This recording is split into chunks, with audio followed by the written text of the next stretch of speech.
Well, good afternoon, everyone. Thank you for joining us for this webinar on how to become a professional mason in the brick and stone masonry, and that is the name of our trade as it is known in the province of Ontario. So today we're going to talk about a number of things. As you can see on the screen, we have a short agenda there. It looks like a lot of things, but we'll move through here fairly quickly.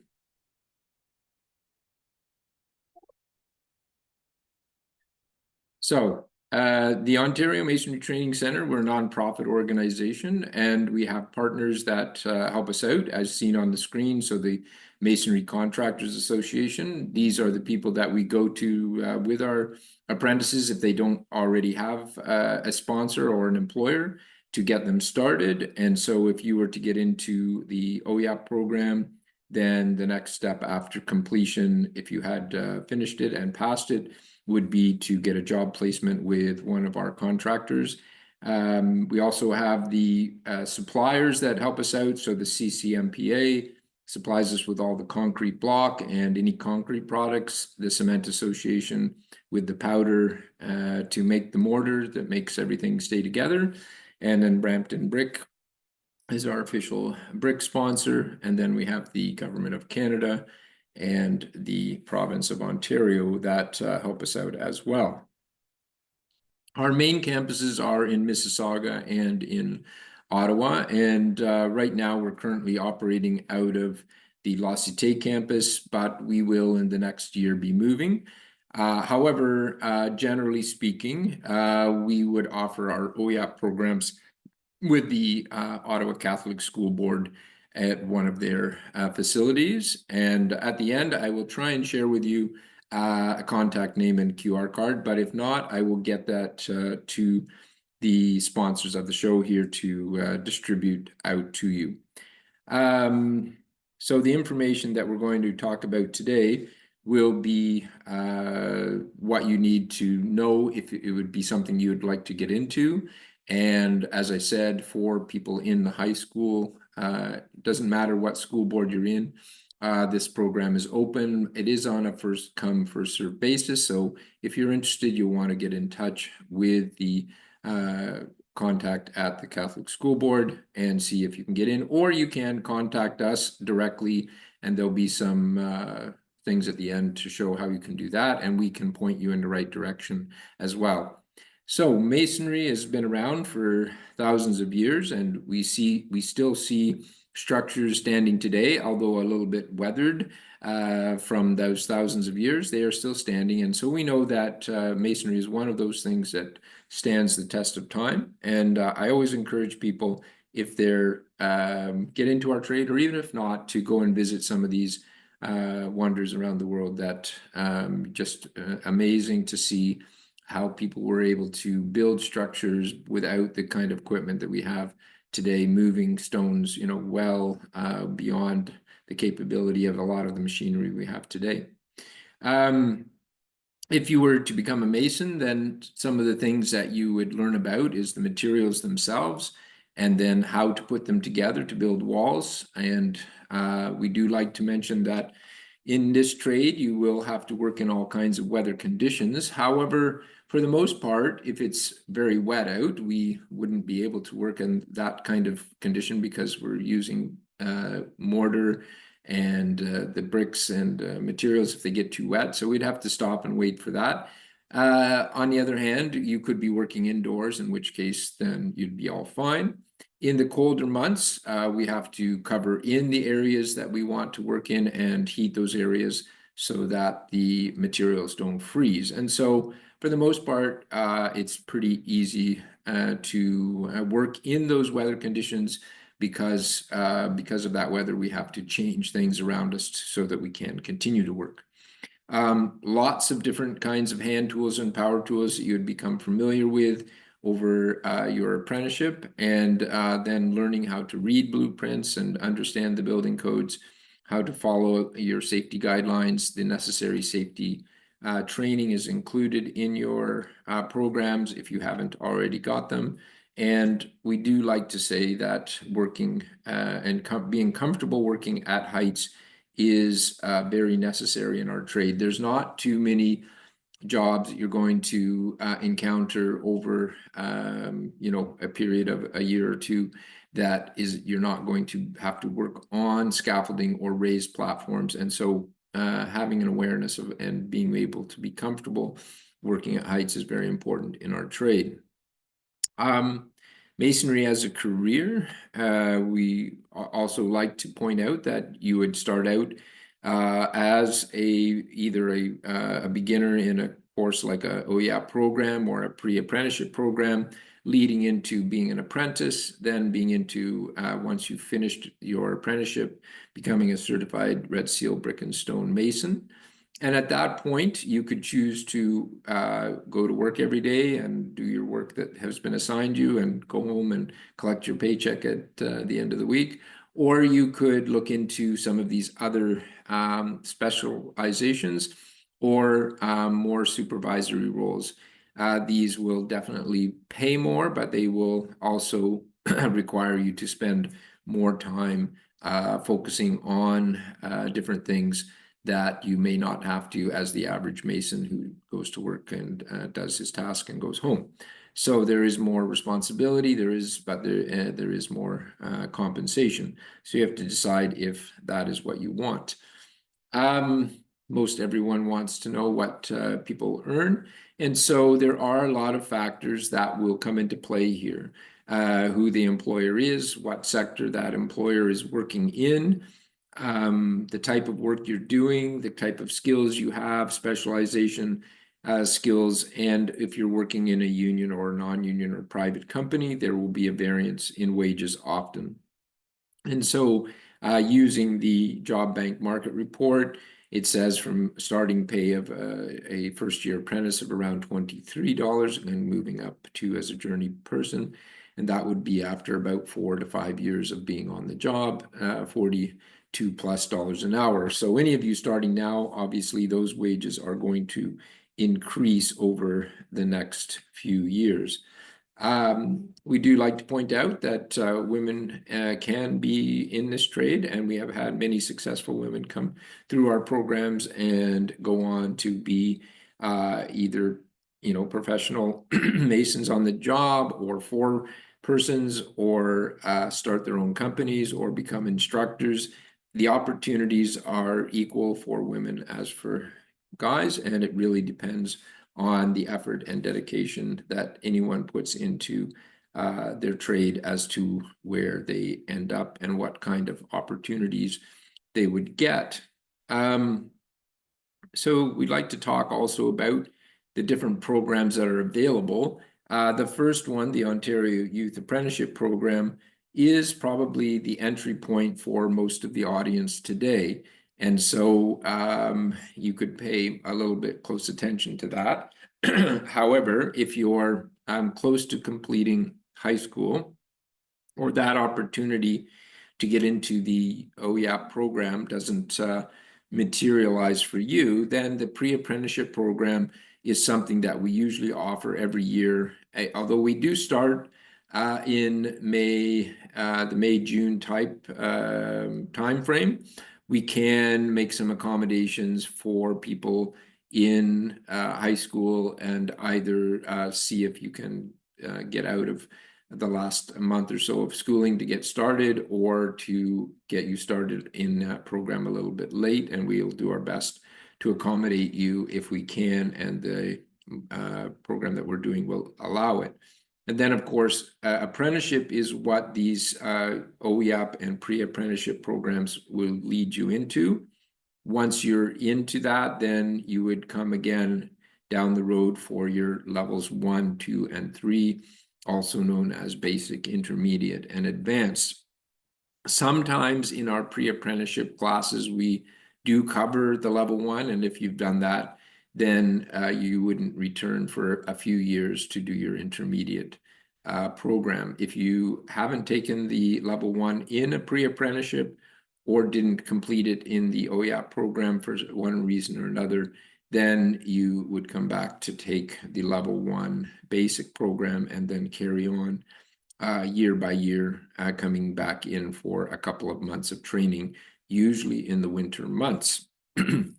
The next step would be to complete all your hours. Those are work hours and school hours, and write your exams. And once you finish that, if you're successful, you will get a certificate of apprenticeship and a CQ, or certificate of qualification, which people sometimes refer to as their license. So in the OEAP, this is usually open to mostly grade 12, but sometimes as early as grade 11, you can get into a OEAP program.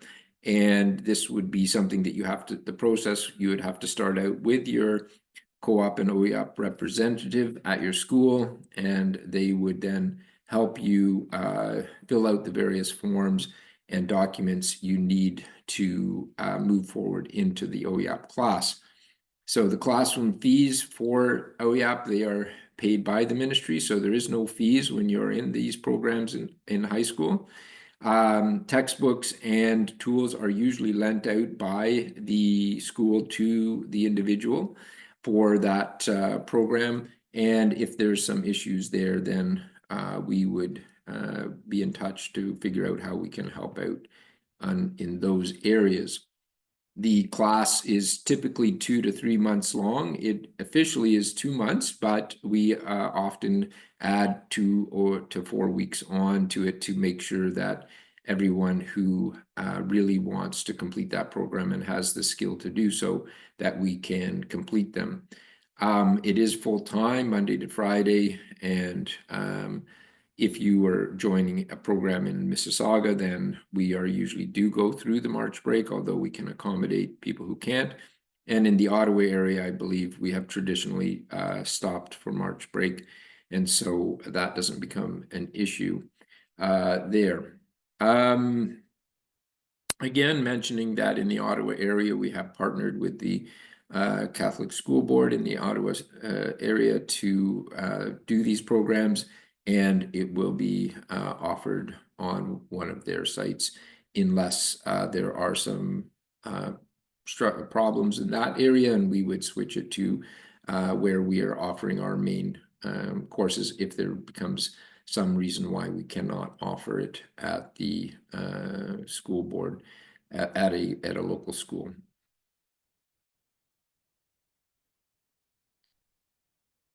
Sorry.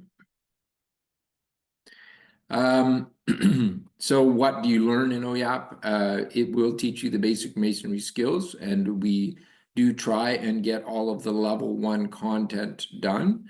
If you are successful in completing all of that level 1 content, then you would then stay working for a few years before coming back for levels 2 and 3. And if you weren't successful for whatever reason, and we realize that that is quite possible, being that everybody is new to this trade, and so then we would allow you to take the basic level the following year when it's offered, or perhaps enter into one of the pre-apprenticeship programs, if so. So the OEAP teacher would have to be in touch with the Ontario Masonry Training Center to get interested, to show interest, and then eventually you would have some type of interview either with your own teachers or with the OMTC, or both. And then the OEAP coordinator would register the student, and then we would probably try and get the OEAP class started a couple of weeks early to help them transition into the actual program, and then move forward from there. So there's a number of steps that are not too difficult to achieve there, but remind you that it is a first come, first served basis. And if there's documents and so on required from you, the quicker you can put together all of those things and make sure that you have done all the paperwork, the better chance you have of getting into those programs. We generally in the Ottawa area have a separate OEAP class, meaning that all of the students are in high school. However, if we don't have enough students to run a separate program, then we would integrate it in with a basic level program, which has the same content. It's just you might be with also some other apprentices who have started out in the last year and may have completed high school if that was the case. I don't anticipate that happening in the Ottawa area this year. It looks like there will be a full class going again with the Catholic School Board, but open to all school boards. If you wish to join, you would have to go to that school for that 2 to 3 month period in order to participate.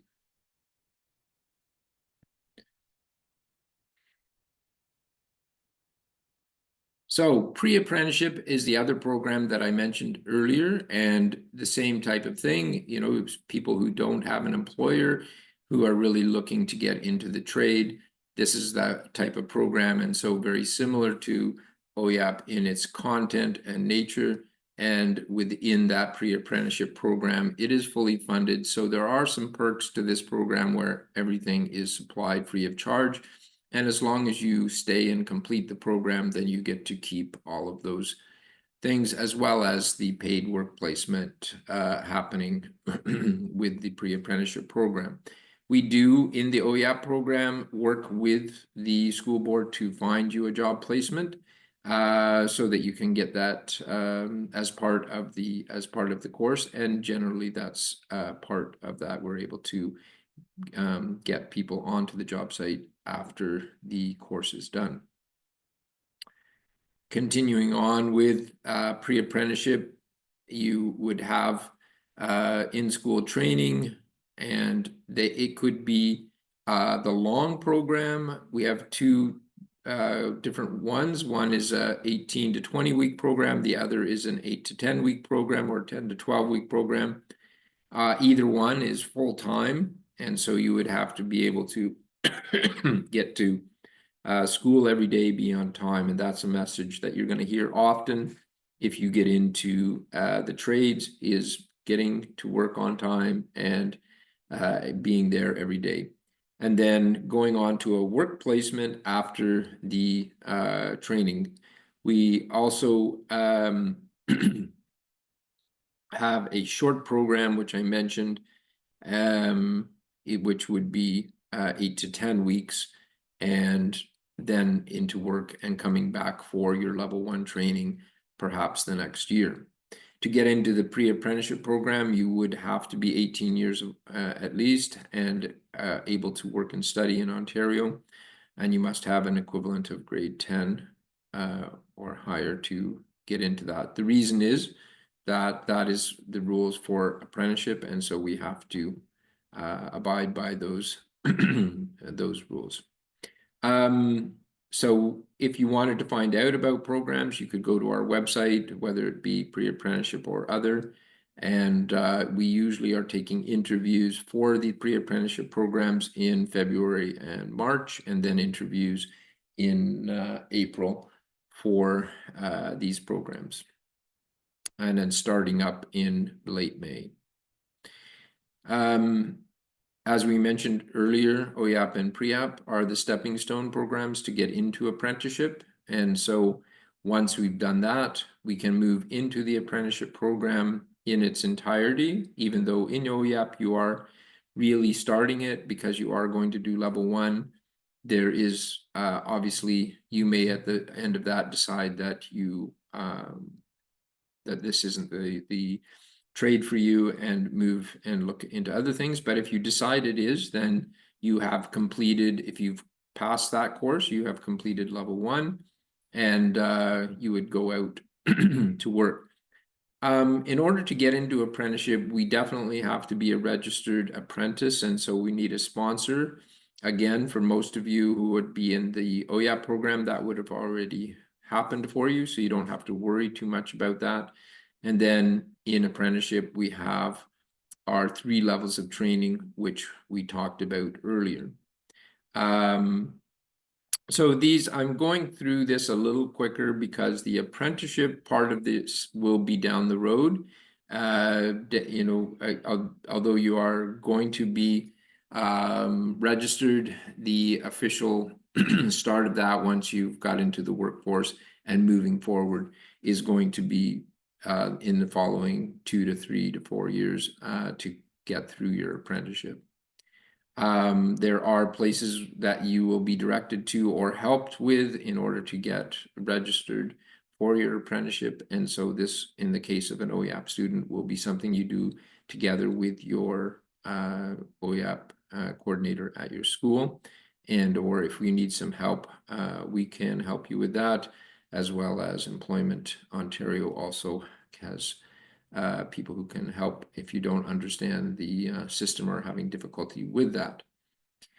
This program that I'm talking about now, again, wouldn't apply to this audience, but we may have this next year in the Ottawa area. And so if you have completed high school, we may have a drop-in program running in the Ottawa area at some point next year or in the years to come, whereby you can come in and register to do your training at a little bit slower pace if you have to do some part-time work. So I won't spend a lot of time on this particular program, but it may be available in Ottawa in the coming years. So if you hear about it, you'll say, okay, I remember they did touch on that program. If you're a new entrant, then we allow you to book time and come in and you work with an instructor, and starting out at ground zero, so to speak, as you would in any of our other programs. And then for every time you come in, you'll progress a little bit further along your journey. And we also offer this for registered apprentices and journey persons. So down the road, if you're having struggles getting some of the skills, you may be able to access this type of program to come in and work on those skills. So getting to the end of my time talking with you, there's some information there that you can access. If you want to find out more information, you can go send us an email or go to any of these sites and look a little bit more into programs that we have to offer. I'm going to stop sharing this screen and try and put up another one.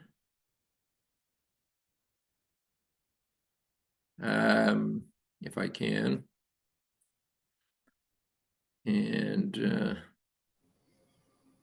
let's see.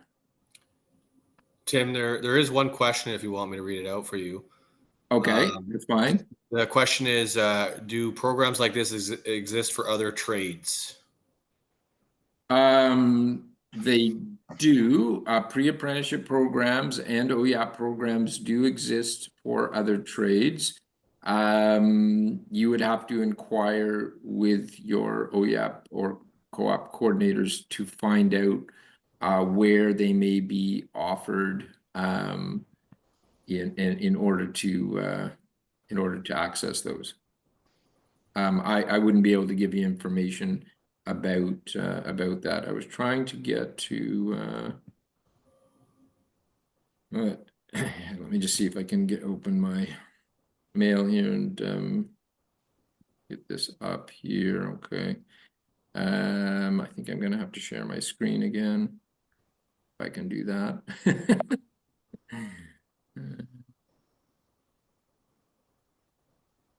Yeah.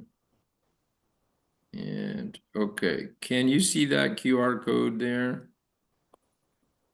Yes. We can see that. Okay.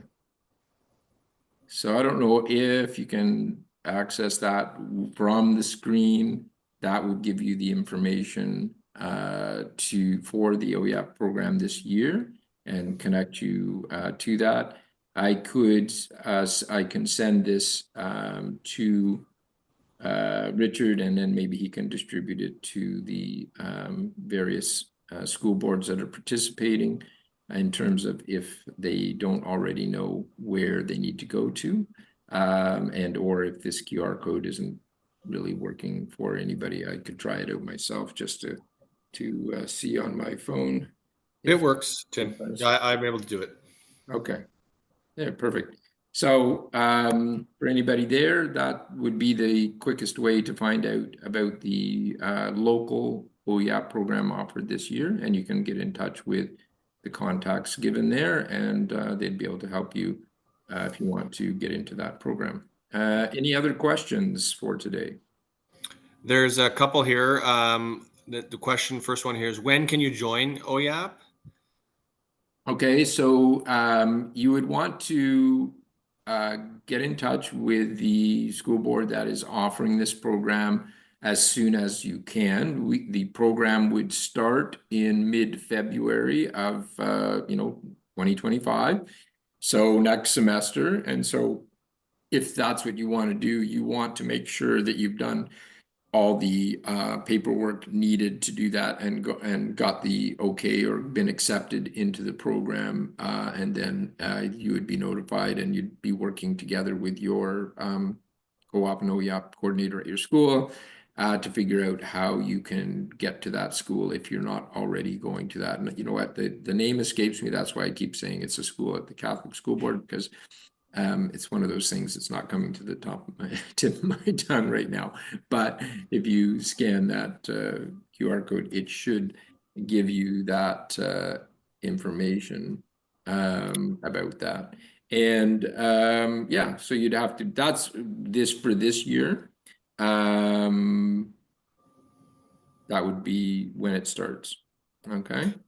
If I could add, Tim, with OEAP, generally speaking, it's going to be in your 11 and 12 year of high school. So if in your grade 11 year, you are in co-op and you associate yourself in the OEAP program, it's a program that you build within your grade 12 year as well. Right. And for most of our the students that take our OEAP programs, generally speaking, they're in grade 12 because we want to then send them out, into a work placement, unless they have a few bits and pieces they have to complete into high school, in which case you put it off till the summer and then look for that work placement in the summer.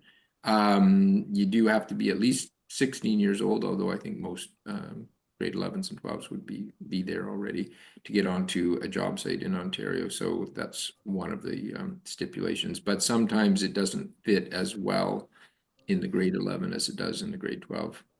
So if you've got all your credits and everything in at grade 12 and then you take this, you also will get credit for it. And that'll be sort of your final foray of high school and moving into the work world. Other question? Another question, is masonry really hard on your back while you're doing work?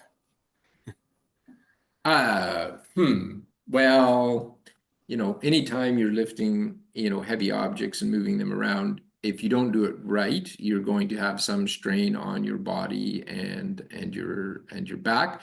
It really depends on the materials you're using and the equipment you're using at any given time. So sometimes, you're bending over and lifting, or you're having to reach out, and of course, at those times, it's more strenuous on your body. But as a general rule, if you keep yourself fit and you're naturally going to get a workout doing this kind of work every day, but stretching and so on. And maybe if you haven't developed some of the muscles needed, working a little bit more on that in your own time at the gym and so on by lifting weights and that, if you have your body in shape, then you're not really going to feel it, excessively. I mean, you're going to be tired at the end of the day. It is physical work that you're doing, so it's something that, you have to enjoy doing that. It also has the element of creativity in it. So when you're at the end of the day, you will be definitely able to see what you've done that day. And the further along you get in your career, the more interesting things that you will be able to participate in.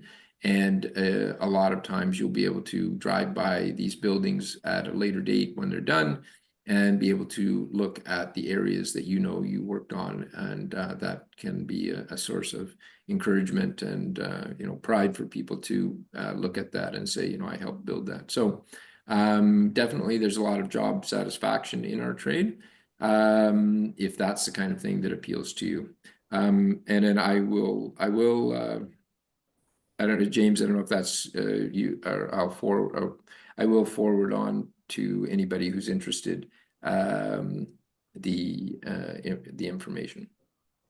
Yeah, that'd be great. This is recorded and live for 30 days as well. So people Right. who they can have re-access the information that you've been given, and they can take it at any time as well. Okay. All right. Great. Another quick question. There's a couple more. Sure. One, and I can help answer this one if you need help with this one, Tim. It's do you miss a lot of school time while working while taking OEAP?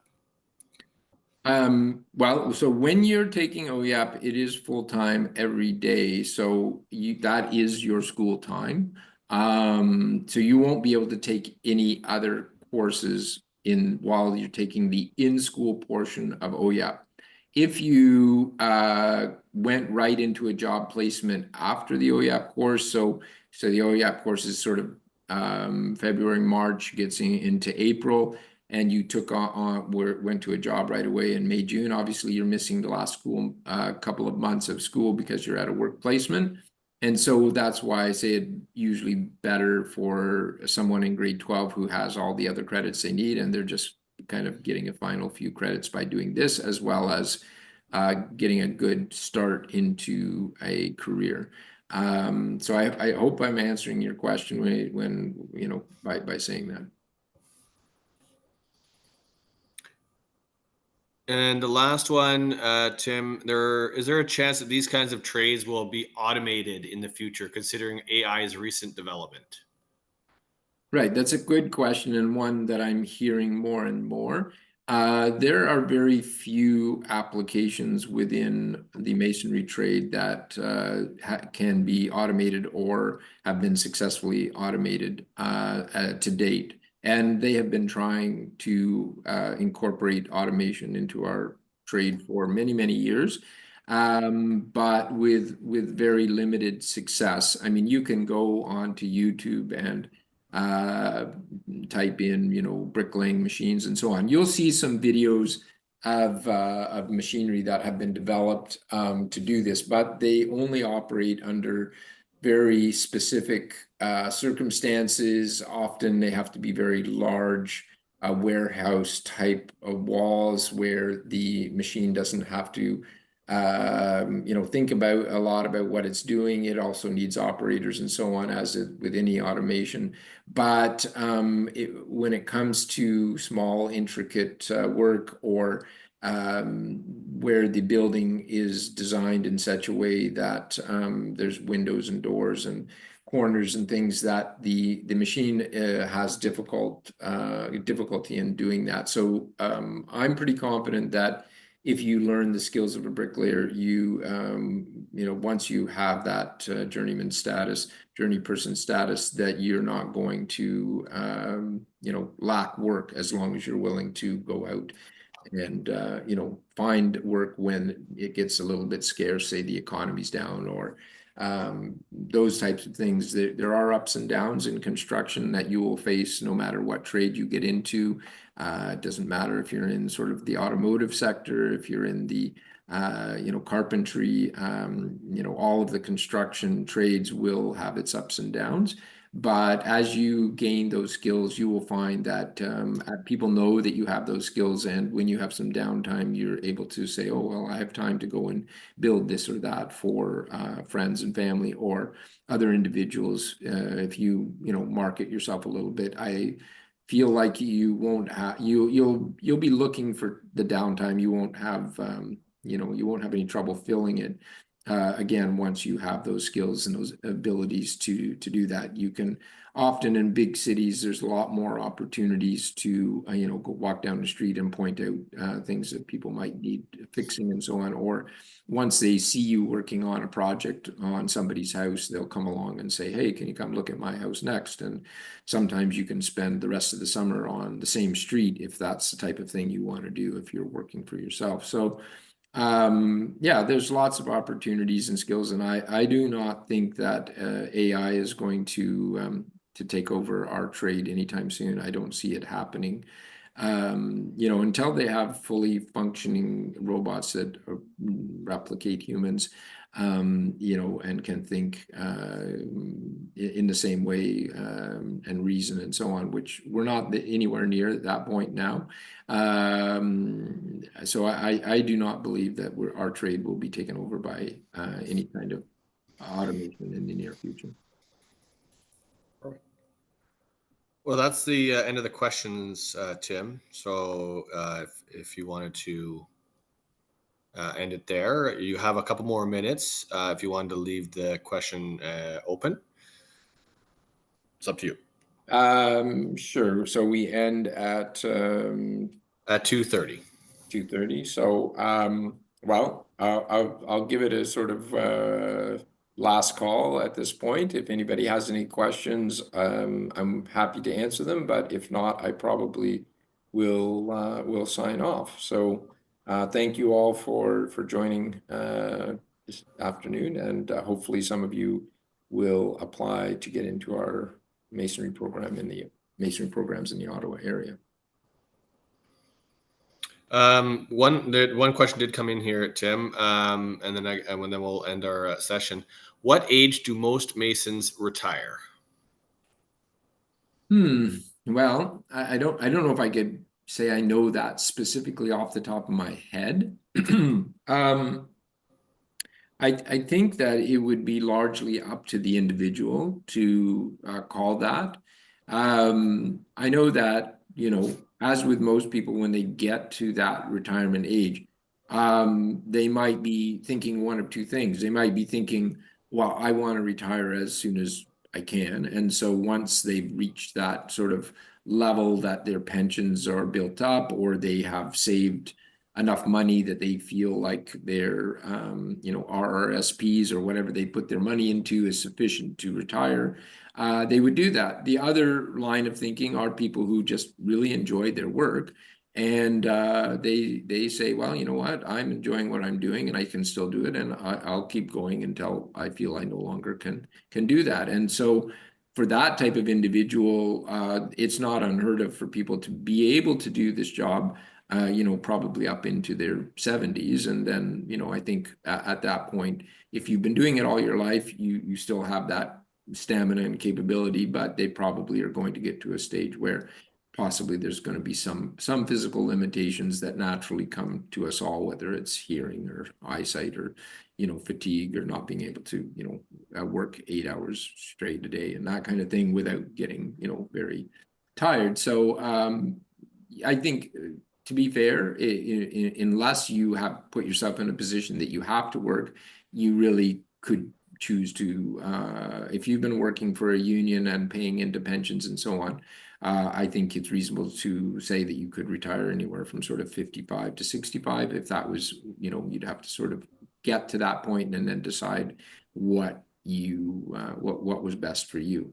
And I doubt very much for most Masons, if they've been at it all their life, they don't generally just drop their trowel in a bucket and walk away. They often will say they're retired, but then they, you know, take on little projects here and there because they enjoy doing it. And, you know, I can speak to that myself. I'm at that stage where, you know, if somebody calls me with a job, I kind of find out what it is, and if it appeals to me, I say, okay, well, I might do that for you, as long as you'll do it on my time schedule and not your time schedule, and as long as you pay me what I'm asking you to pay me, I'm happy to consider doing this job for you. And so you pick and choose as you get to that stage, what you'd like to do. All right. Thank you very much, Tim. No, thank you. I've enjoyed speaking with you all, even though I can't see you, but hopefully I have given you some of the information you need to move forward in making decisions about your career choices. Thank you again. All right. Thanks. Bye, Tim. Bye.